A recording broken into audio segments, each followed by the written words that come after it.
Aujourd'hui, je fais la formation sur les profils. Et le premier sur lequel je vais parler, c'est le profil 1-3, ce qui se retrouve sur votre carte Human Design. Et cette information du profil, ça va vous aider de 1 à bonifier votre expérience en connectant à votre médecine. Ça va vraiment vous faciliter la vie d'avoir ces informations-là, ces codes plus précisément. Et c'est ça aussi, je vous invite à m'écrire si vous voulez recevoir votre carte gratuite et votre carte sidérale aussi, qui va vous apporter une approche encore plus multidimensionnelle de vos capacités énergétiques. Et aussi d'écouter la vidéo sur votre médecine, bien sûr, parce que c'est ce qui va faire en sorte que ça va vous aider encore de manière plus amplifiée. Et aujourd'hui, je commence avec le premier de tous. Il y a des profils qui sont plus individuels que d'autres. Il y a 3 types généraux qui vont être identifiés, soit le profil individuel, le profil plus tribal et le profil plus transpersonnel. Et le profil 1-3 est le premier parce que, ben oui, on va commencer avec les chiffres de 1 à 6 et le premier est 1. Et le premier aussi de ce qui va se retrouver dans les clés génétiques. C'est un chiffre qui signifie plusieurs choses, bien sûr. On va parler on va parler dans le langage du Human Design et des clés génétiques parce que les deux sont fortement inspirés et coexistent ensemble. Et aussi, ben, ça va donner, je vais vous apporter un surplus d'informations parce que c'est celui que j'expérimente avec ma carte en sidéral. Alors, ça permet vraiment d'avoir un meilleur référencement sur qu'est-ce que ça crée vraiment dans mon corps. C'est incroyable. Jusqu'à présent, toutes les prises de conscience que j'ai pu faire et les confirmations que j'ai pu faire à travers ce profil-là. Bon, qu'est-ce que c'est le profil, premièrement, et qu'est-ce que c'est les chiffres qui sont séparés d'une barre comme ça?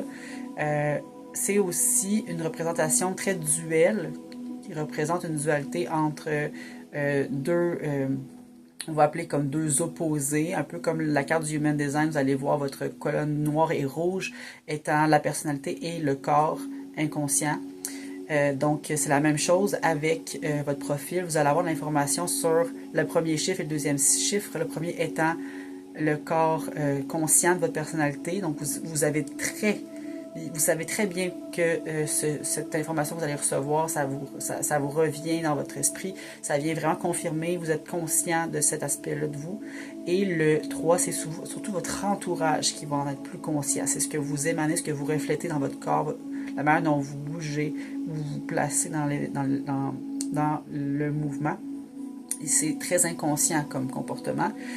Alors, sans plus attendre, je vais commencer par vous parler de qu'est-ce que c'est ce profil-là et pourquoi on s'intéresse vraiment à ça. Parce que vous avez déjà commencé à faire les formations dès le début. Vous êtes allé voir, vous avez eu la formation sur votre autorité.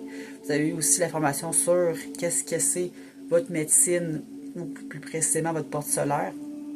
Et vous commencez à intégrer tranquillement le profil, qui va aussi vous apporter plus d'informations sur, bien sûr, la médecine, parce que c'est vraiment avec ça qu'on va travailler pour les prochaines semaines. Puisque c'est 70% de l'énergie que vous utilisez au quotidien. Donc, pour moi, c'est essentiel qu'on travaille avant tout avec la médecine, qu'on est venu partager, qu'on est venu transformer à l'intérieur de nous principalement. C'est comme ça que ça fonctionne, l'énergie qui est décuplée, qui est utilisée. Et le profil, c'est un peu, métaphoriquement, on pourrait voir ça comme ce qui est déguisé, ce qui costume la médecine. C'est qu'est-ce qui enveloppe, qu'est-ce qui crée la forme de cette médecine-là. C'est aussi ce qui enveloppe et qu'on va reconnaître par justement la manière dont ça se place, dont ça bouge. Je vais donner des exemples bien sûr concrets pour que vous puissiez vraiment comprendre qu'est-ce que ça signifie. Puis en plus de ça, ben, je l'expérimente et je peux vous garantir qu'en ce moment, j'ai vraiment cette confirmation-là que ça m'habite profondément, ce profil-là. Alors, je vais commencer par vous dire qu'est-ce que c'est. Le 1, c'est l'aspect de votre personnalité consciente. Donc, ça vous donne une information sur comment votre conscience et votre médecine en ce moment, dans votre vie passée, se place dans l'énergie. C'est qu'est-ce qui vous permet de vous identifier sur comment vous transmettez cette information-là. C'est vraiment une manière de faire. C'est un comment. Donc, ça, c'est une information que vous allez recevoir que vous êtes complètement conscient. Parce que c'est vos comportements les plus répétitifs que vous avez entretenus et qui ont aussi nourri, surtout probablement des intensités, des blocages très importants, des événements très marquants et qui ont peut-être aussi marqué des moments très expressifs, très emballants, mais dans des extrêmes émotionnels. Et le 1, ben, on en est conscient, on a vraiment l'impression que ça nous parle parce que ça a tout le temps fait partie de notre personnalité, on a tout le temps ressenti l'appel intérieur que ça nous ressemblait. Et le deuxième chiffre, ça va être l'aspect plus inconsciente. Donc, ça va être probablement plus votre entourage, votre partenaire, qui va vraiment avoir plus un feedback précis sur cette information-là, parce que c'est soit quelque chose qu'on a moins conscience et ça se trouve principalement dans notre corps physique. C'est moins dans la personnalité, mais beaucoup plus dans comment que notre corps se déplace dans le mouvement, le comportement, la manière dont on fait les choses, mais c'est très physique et très corporel et très inconscient. Donc, il peut y avoir plein d'exercices à faire pour pouvoir s'aider à davantage créer de la présence dans cet espace-là. Ça va être plus tard dans la vidéo, je vais vous en parler ça aussi, parce que c'est vraiment important d'avoir des petits exercices à faire au quotidien pour entretenir positivement notre corps. Et bien voilà, ce profil-là, ça vous donne l'information sur comment vous transmettez et créez en vous cette médecine. Et c'est pas rien. C'est vraiment, comme on pourrait dire, des mots-clés comme un rôle, mais c'est un rôle qui évolue. C'est jamais une posture figée, une identité figée. C'est un rôle qu'on pourrait dire, c'est ce qu'on met comme chapeau. C'est quelque chose qu'on s'identifie, qui nous permet en fait de nous exprimer dans notre médecine pour qu'on puisse être associé à elle, qu'on puisse partager, qu'on puisse justement créer de la visibilité. Et c'est important là, de créer cet espace-là quand on commence à faire sa lecture. C'est justement de prendre ce temps-là de contempler notre passé, notre moment présent actuellement, c'est quoi qui fait partie de notre vie, et de voir qu'est-ce qu'on crée dans nos relations, qu'est-ce qu'on crée dans notre milieu de travail, comment on crée dans notre quotidien. Puis ça, c'est de l'information qui va permettre de connecter à notre profil. Donc, je vous donne l'information du 1. Qu'est-ce que c'est? Dans le profil, le 1, autant dans l'Human Design que dans les clés génétiques, ce chiffre-là se retrouve dans les deux cartes et ça signifie similairement la même chose. Il va y avoir des mots un peu différents, mais le 1, c'est une posture qui ressemble beaucoup à une posture très individuelle, très introspective. C'est la première ligne. Donc, ça signifie vraiment que votre conscience, comment qu'elle prend conscience d'elle-même, c'est par l'introspection et par la recherche aussi, l'étude intensive.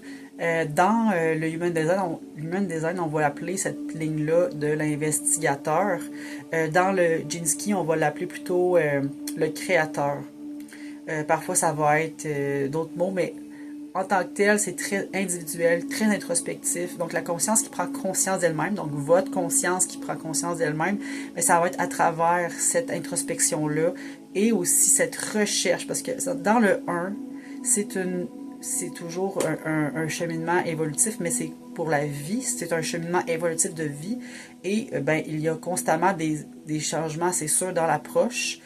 Mais ce qui est vraiment défini, le 1, c'est la posture de l'investigateur. Qu'est-ce que ça veut dire, l'investigateur? C'est celui qui est tout constamment en train de rechercher, essaie de comprendre, qui expérimente, qui essaie de comprendre par les connaissances, qui fait beaucoup d'études sur des sujets très précis. Donc, c'est une expertise souvent que ces personnes-là apportent dans leur milieu sur des détails.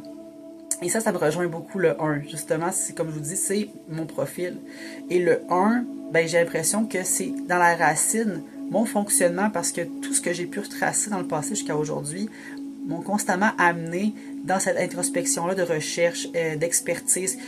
J'ai besoin constamment d'aller au bout de cette recherche-là pour vraiment aller chercher l'information à sa racine, pourquoi cette information-là existe. Et j'ai besoin vraiment d'être sûr que j'ai les bonnes informations avant de le partager.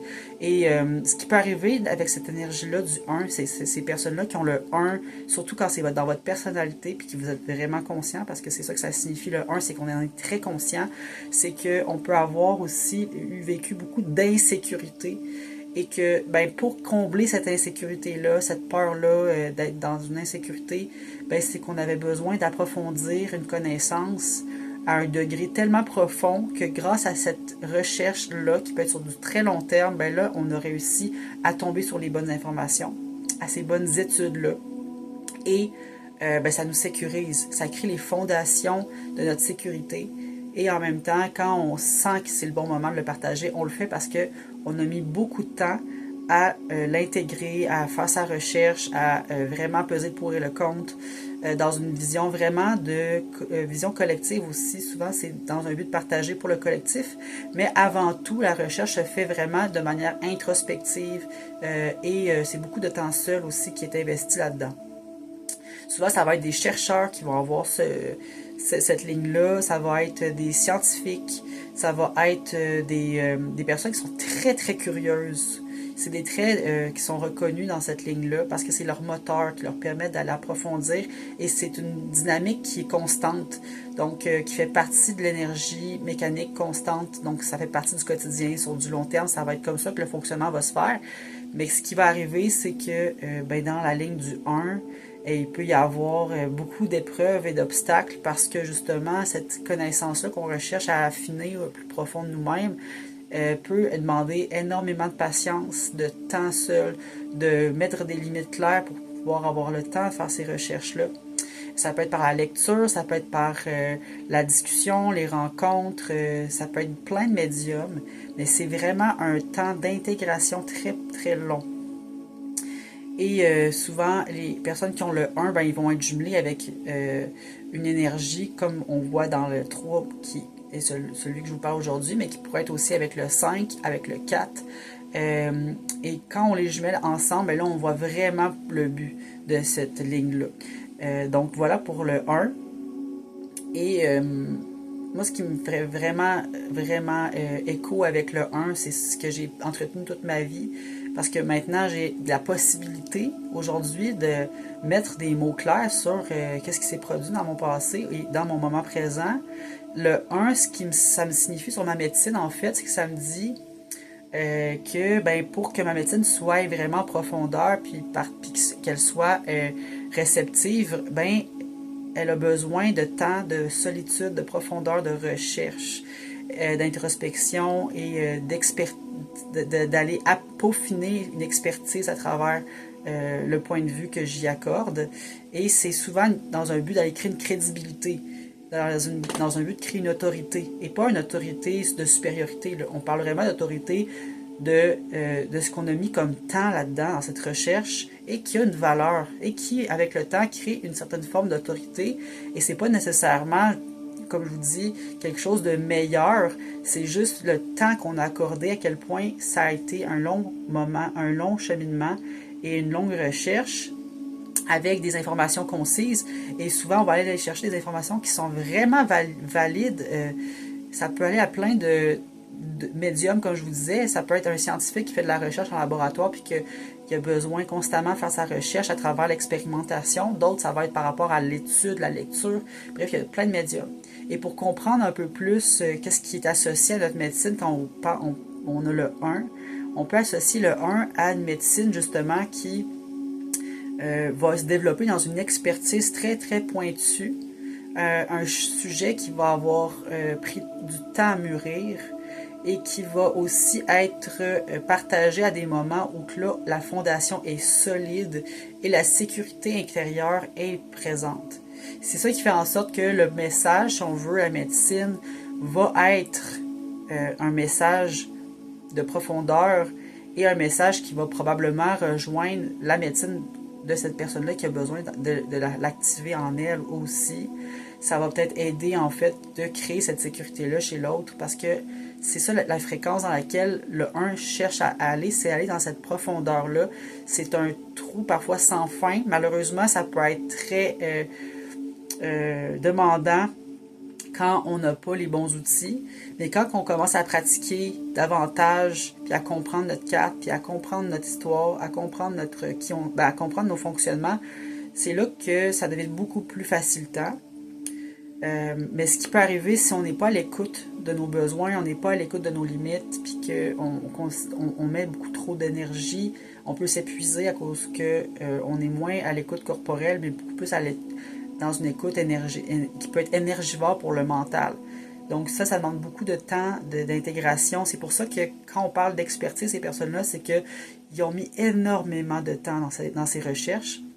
Et moi, ça me parle vraiment, ça me parle à un degré, j'aurais jamais pu imaginer de confirmer tout ça dans mon parcours, parce que ça a été vraiment ça l'ouverture, en fait, le premier passage, je dirais, dans mon cheminement intérieur, ça a été avec l'alimentation, parce que j'étais vraiment consciente que ma santé n'était pas du tout convenable. Vraiment, j'avais des problématiques majeures et ma curiosité m'a poussée à approfondir cette problématique-là, à approfondir l'alimentation, à approfondir en fait tout ce qui est relié à ces plantes-là médicinales, aux recherches scientifiques sur l'alimentation, la méta-analyse, les métadonnées. Donc, moi, ce qui m'a intéressé, c'est l'approche autant intuitive de l'alimentation que l'approche scientifique pour vraiment joindre les deux ensemble, puis de vraiment aller chercher l'information de qualité. Et c'est ça que je pense que j'ai pu amener dans mon approche holistique en alimentation, même si je fais pas juste ça en ce moment, mais ça a été pour moi une de ces voies-là que j'ai faites, que j'ai choisi consciemment d'aller vers ça. Mais maintenant, c'est sûr que j'ai choisi d'autres voies pour aller approfondir. Mais ça a été un long parcours de 15-16 ans de temps à approfondir, mais ça m'a permis aussi d'approfondir sur d'autres aspects de ma personne grâce à ce cheminement-là. Et si vous êtes en ce moment dans ce cheminement aussi, que vous êtes appelé à approfondir un sujet, mais n'hésitez pas à y aller, de vraiment prendre le temps de mettre du temps, de la conscience et de la douceur dans ce processus-là, parce que ça n'a pas besoin d'être intensif, mais c'est que ça crée, il y a vraiment un focus et une curiosité très, très belle là-dedans. Et de la nourrir au quotidien, ben, ça vous met dans une posture moins stressante et moins énergivore aussi, parce que c'est juste la manière dont on se positionne dans la façon de faire qui va tout changer votre dynamique énergétique et diminuer éventuellement les tensions peut-être que vous avez en dedans de vous. Alors, bon, ça c'est pour le 1. Le 3, ça c'est ce qui va se retrouver dans votre posture corporelle, de comment vous vous placez corporellement avec votre conscience et avec votre médecine. On parle toujours d'un rôle. Donc, ça va être intéressant de le voir, de le fusionner avec votre personnalité tantôt. Donc là, on va juste séparer les choses. Le 3, c'est votre posture corporelle, inconsciente, si vous voulez. Donc, ce n'est pas quelque chose qu'on a contrôle ou qu'on a conscience qu'on peut aller vraiment nécessairement aller travailler avec référence du passé, avec tous des déclics aussi, qui vont peut-être être moins rapides qu'avec celui qui est conscient dans votre personnalité, parce que celui-là, il est justement plus subtil. Mais éventuellement, vous allez le ressentir davantage plus vous allez mettre de la conscience dedans. Vu que c'est très corporel, donc c'est beaucoup dans le ressenti. Le 3, c'est une posture où vous allez être constamment en mouvement. Et c'est là que ça va faire toute la différence avec l'aspect du 1 qui est très introspectif, très individuel. Mais le 3, il est très expérientiel. Ça veut dire qu'il a besoin des expériences diversifiées constamment. Et ça peut être des expériences dans le milieu du travail, milieu relationnel, milieu de vie. Mais c'est vraiment un corps qui bouge sans arrêt et pas nécessairement dans un but de s'épuiser dans ça, mais au départ, quand le corps n'est pas conscient, quand on n'a pas conscience qu'on a cette énergie-là, cette posture-là de notre conscience, ben on va juste être dans le mouvement sans arrêt, mais mais il va y avoir un stress souvent en background qui peut nous occasionner des tensions puis l'accumulation inutile. Mais quand on prend conscience qu'on a le 3 et qu'on a le 1, là on réalise en fait que cette énergie-là elle a besoin de mouvement parce que c'est une transmutation constante. Et pour y arriver, la conscience a besoin d'être dans des relations différentes, diversifiées, a besoin d'être dans un travail qui est diversifié, qui est rarement sur du long terme, et qui a besoin aussi des milieux de vie qui est aussi en mouvement, donc pas qui est sur du court terme. Ce qui fait en sorte que justement que ça crée beaucoup de fluidité dans le mouvement puis de liberté pour que la conscience puisse vraiment explorer. Puis c'est vraiment une énergie d'expérimentation. C'est une posture d'exploration qui va être intérieure mais qui va être aussi avec l'environnement autour. Et c'est comme ça en fait que l'investigation, l'étude qu'on va du 1 va se faire aussi. Parce qu'il va y avoir un échange. Quand on est dans le 1, c'est que là on est très intériorisé. On fait nos études, on fait nos recherches, on approfondit un sujet. Et ce qui va apporter une différence avec le 3, c'est qu'on va le faire avec l'expérience corporelle. Donc on va expérimenter, on va vivre des émotions, des sensations et on va faire un travail en connexion avec cette recherche profonde-là.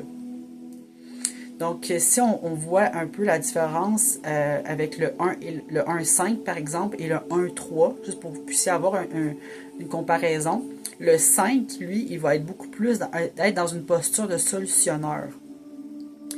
Mais le 3, il n'est pas là nécessairement pour constamment apporter des solutions. Lui, son but principal corporel, c'est de vivre l'expérience et de vraiment approfondir l'expérience vécue.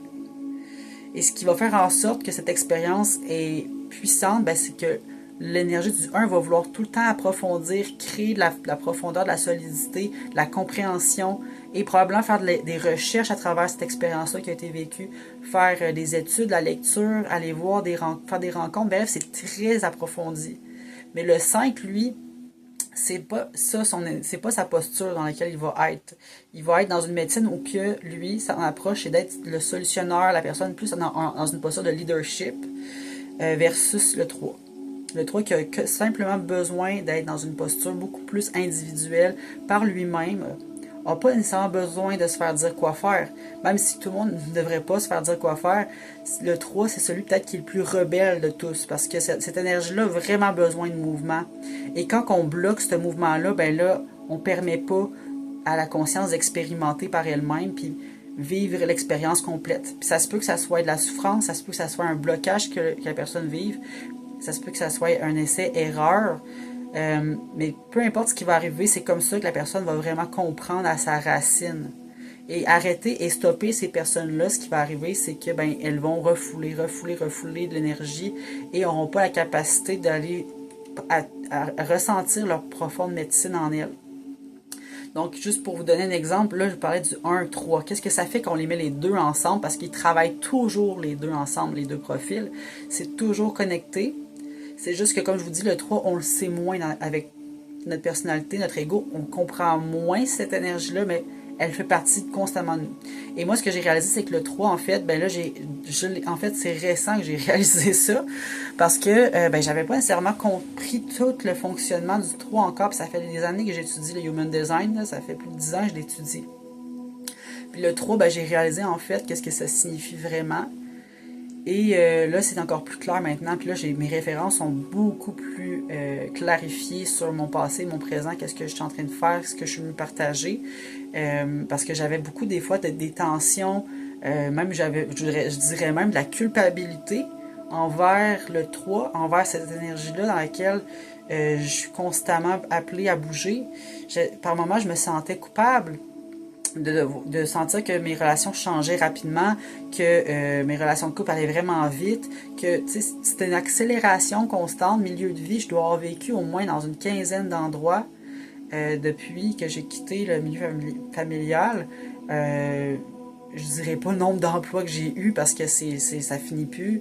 J'ai développé tellement de capacités à suradaptation, malgré le fait que justement j'avais des portions de moi-même qui n'étaient pas totalement consciente de ce que je faisais. Donc ce qui est arrivé, c'est que j'ai beaucoup accumulé de stress et que j'ai été dans une posture de suradaptation sur du très long terme et ça m'a coûté beaucoup physiquement, corporellement. Et aujourd'hui, ben, c'est ce que je fais, ce que j'ai envie de conseiller pour les personnes qui ont le 1-3, mais que vous n'êtes pas encore en train de l'intégrer. Là, je vous dirais, commencez par simplement revisiter qu'est-ce qui vous passionne en ce moment, les sujets qui vous interpellent, que votre curiosité revient toujours vers ces sujets-là. Commencez simplement par juste aller les revisiter. Commencez à peut-être à lire des textes sur ces sujets-là, à les questionner des personnes qui portent le sujet, qui font des conférences là-dessus ou qui travaillent sur ce sujet-là. Commencez à faire ça. C'est sûrement que c'est déjà commencé, ben, de vous permettre de mettre un peu plus de temps au quotidien là-dedans, ça va vraiment vous faire du bien. Ça va vraiment vous libérer l'esprit parce que vous allez vous concentrer sur quelque chose qui vous passionne. Et c'est de la recherche, c'est de l'étude, c'est des confirmations, c'est de la compréhension. Et aussi de vous permettre d'accepter une part en vous qui a besoin d'avoir une fluidité de mouvement. Donc ça fait en sorte que ça apaise le système nerveux parce que, comme je vous dis, on vit dans un monde on vit dans un espace structuré ici du Québec, je dirais, mais bon, c'est pas juste le Québec là, en soi. Beaucoup de milieux où que, ben, les structures sont hyper rigides dans les milieux où on travaille, ou dans les milieux où on vit, dans les relations dans lesquelles on vit. On partage des moments. Donc, ce qui va arriver, c'est que le 3, il va se sentir étouffé. Il va avoir besoin de son espace. Il va avoir besoin de partir dans des espaces, dans des milieux pour connecter avec ses champs d'intérêt, pour approfondir ses recherches. Parfois, ça va être de quitter brièvement puis de revenir au lieu. Des fois, c'est de partir juste 3-4 jours puis de revenir, mais seul. Et ça fait tellement du bien à une personne qui ont ce profil-là. Puis moi, ce qui m'a vraiment fait du bien, justement, dans mon passé, malgré le fait que, comme je vous disais, que j'avais de la difficulté à écouter mon corps puis que je vivais beaucoup de stress, il y a quand même des bons coups que j'ai vécu à travers ça, c'est que je me suis permis de vivre de mes passions malgré tout, même si j'ai eu beaucoup de difficultés corporelles. J'ai quand même décidé très jeune de ne pas aller à l'université parce que j'avais vraiment envie de vivre de mes passions, puis ça ne demandait aucune formation vraiment, mais que d'apprendre sur le terrain. Fait que moi, je me suis dit que j'avais vraiment envie d'écouter mon cœur et pas de répondre à l'appel de devoir aller faire des études supérieures. Fait que je suis allée directement sur le terrain en alimentation. J'ai commencé en cuisine, puis ben, c'est comme ça que j'ai évolué, puis j'ai expérimenté dans l'action, dans le concret, puis j'ai compris des choses aussi à travers l'expérimentation et l'alimentation aussi. Et il y a beaucoup d'événements qui m'ont coûté la santé parce que justement, j'avais pas les bonnes connaissances. Mais maintenant, ce que j'ai comme gratitude, c'est que j'ai davantage accédé aux informations. J'ai d'accéder à des recherches qui sont beaucoup plus alignées puis à jour avec la santé intégrative, holistique, si on veut l'appeler comme ça, mais qui comprend plein d'autres plans, pas que par l'alimentation. Donc oui, le 3 a besoin de cette liberté-là. Et c'est difficile parce qu'on va travailler dans des milieux où on ne permet pas ce champ-là de liberté. Et souvent, ben, si on a envie d'expérimenter, on est comme refusé, on n'a comme pas le droit, on va se faire taper dessus parce que c'est comme pas bien vu de vouloir expérimenter, dépendamment où on se trouve. Et des fois, ben, ça peut faire en sorte qu'on s'éloigne de cette nature-là profonde en nous, qu'on a besoin de vraiment comprendre par l'expérience, l'expérimentation, la curiosité. Et c'est souvent des personnes qui sont des pionniers dans des domaines, justement, qui ont travaillé toute leur vie à vouloir rechercher, comprendre c'est quoi ce sujet-là qui les passionne autant. Et les 1-3, c'est souvent ça. C'est souvent des personnes qui amènent des nouvelles informations, du nouveau contenu, puis c'est souvent des bases solides sur lesquelles ils partagent leur information. Et ben, c'est sûr que moi, je crois pas qu'en ce moment, je l'incarne pleinement parce que justement, c'est toujours un travail, une mise en présence qui prend du temps. Puis qu'éventuellement, ben, plus on prend le temps d'avoir son moment d'introspection, ben, plus on replonge en fait dans ce qu'on est venu partager. Puis on met vraiment de la rigueur. Puis c'est ça que je suis en train de faire en ce moment avec soit le Human Design, bien sûr, ça fait quand même déjà une dizaine d'années que j'étudie ça, le système, et que je l'expérimente, mais aussi l'alimentation. Et il y a d'autres sujets comme ça qui m'intéressent, mais que j'ai pas encore nécessairement pris le temps d'approfondir. Et là, j'ai beaucoup plus d'espace qu'avant de faire ces choses-là. Et je me permets beaucoup plus de temps en mouvement. Ça, c'est une autre chose que j'ai réalisée récemment, c'est que je me permets de parfois, dans le mois, partir 3-4 jours tout seul. juste moi avec moi, puis de faire les choses que j'aime vraiment, puis d'aller faire mes recherches, d'aller lire, d'aller chercher des contenus qui m'interpellent, d'aller questionner. Et pour moi, ça, c'est des moments de qualité que je m'offre. Surtout que je peux bouger, sortir du milieu où je vis, changer de ville, bref, ça peut être plein de choses comme ça peut être des conseils que je peux donner par rapport à cette liberté-là qui a besoin de s'extérioriser, puis que c'est pas évident dans les structures dans lesquelles on vit aujourd'hui. C'est des structures souvent qui nous permettent pas de le faire.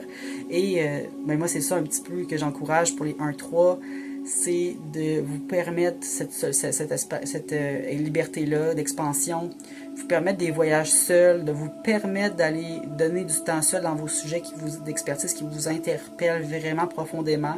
Puis même si pour le moment, c'est pas payant pour vous, ça va l'être payant pour vous parce que vous avez tellement une expertise puis une façon de comprendre qui va vite, qui va à la racine des choses, puis c'est votre tendance naturelle à le faire depuis toujours, donc c'est pas quelque chose que vous avez pas en ce moment, vous l'avez déjà, c'est juste que vous avez besoin de le réactiver, et ça commence par les choses qui vous passionnent, et surtout par la connexion avec votre médecine, comme je vous parlais tout à l'heure, quelle est cette médecine-là en ce moment qui vous interpelle le plus. Peut-être que vous en avez quelques-unes qui se ressemblent puis que vous avez envie de partager. Commencez à en parler autour de vous, qu'est-ce qui vous interpelle dans cette médecine-là. Comme quand je fais le parallèle, le mien est le 47. La médecine du 47, c'est quoi? C'est toutes les peurs, en fait, collectives. C'est ça le sujet. Je pourrais aller dans la part plus scientifique, mais je vais me restreindre pour l'instant. Mais ce que je vous dis, c'est que cette médecine-là a un lien avec ces peurs-là. Et ben, ce qui est appelé à me faire de mon côté, puis je sais que je l'ai vécu. Je l'ai vécu, mais je continue à le vivre d'une autre manière maintenant. Mais c'est de transformer les peurs que je vis au quotidien, les moments d'intensité que je vis au quotidien, mais juste de les ressentir. C'est tout ce qui est demandé à faire pour moi en ce moment. Et de partager sur cette expérience-là. Donc oui, je travaille ces peurs-là collectives. Puis ça, c'est des peurs qu'on va dire qui se retrouvent dans l'ADN déchet.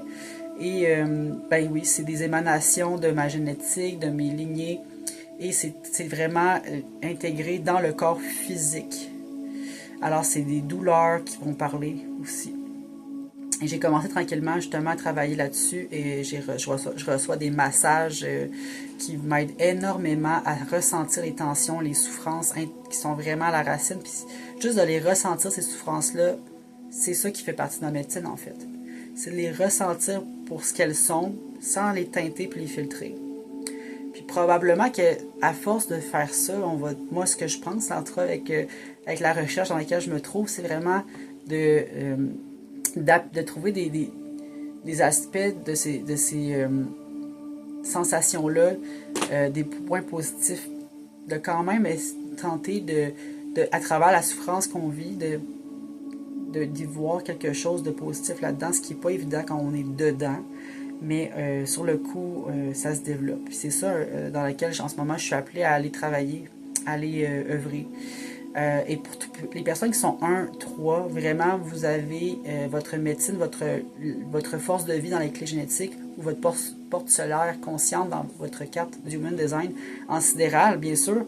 Ces informations-là sont tellement importantes. Et quand vous pouvez les associer à votre profil, bien là, ça vous donne vraiment le ton. Ça vous donne les bases. Ça dit, ok, c'est dans ce mouvement-là qui m'aide à conscientiser ma médecine. Quand je suis dans ce mouvement-là puis que c'est fluide, ça m'aide à conscientiser ma médecine, ça m'aide à pratiquer ma médecine. Voilà, fait que je pense que j'ai pas mal fait le tour du 1-3. Si jamais ça vous interpelle, ce profil-là, vous êtes en train de l'expérimenter, je serais vraiment curieuse d'en apprendre plus sur c'est quoi vous faites au quotidien qui vous aide. Et n'hésitez pas à m'écrire juste pour partager. Moi, ça fait toujours plaisir de vous répondre puis d'apporter un peu plus de partage aussi dans les commentaires. Ça va être vraiment avec plaisir que je vais les lire. N'hésitez pas à m'écrire aussi si vous voulez recevoir votre carte sidérale. C'est le bon moment pour approfondir puis commencer à vraiment faire la transition entre votre carte tropicale vers cette nouvelle carte. Alors, un infini merci pour votre écoute n'hésitez pas à m'écrire. Passez un très bon moment dans cette lecture-là et n'oubliez pas que l'important, c'est d'intégrer et de laisser des longs moments entre chacune de ces formations-là. Donc, peut-être de ne pas nécessairement aller en voir une deuxième. Moi, je vous recommande juste d'intégrer cette formation-là, puis de vous en tenir à une pour la semaine peut-être, pour ne pas trop surcharger votre cerveau, votre mental, parce que c'est de l'information vibratoire. Donc, il ne faut pas trop non plus se surcharger, et c'est ça l'intérêt aussi des formations, c'est d'y aller en douceur.